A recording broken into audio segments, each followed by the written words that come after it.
Hi, welcome to GladyTechFix. My name is Felicia. In today's video, I'll be sharing with you on how to find passphrase on your Pi network account.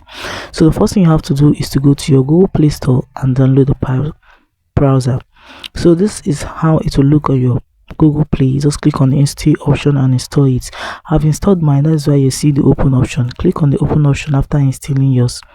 So when you do that, you're going to see the wallet option from your home page. You click on it. So right here, the next thing you have to do is to unlock with your passphrase.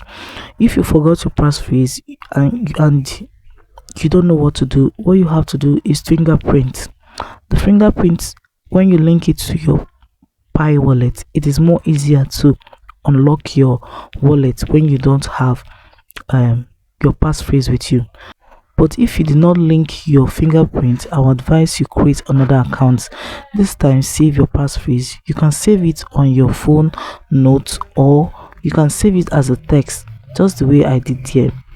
As you can see, this is my passphrase. I saved it as a text, so anytime I want to make use of it, I just click on it, still copy it, and it take it back to my wallet, and I can make use of it from this place. So guys, that is it on how to find your passphrase on your Pi network account.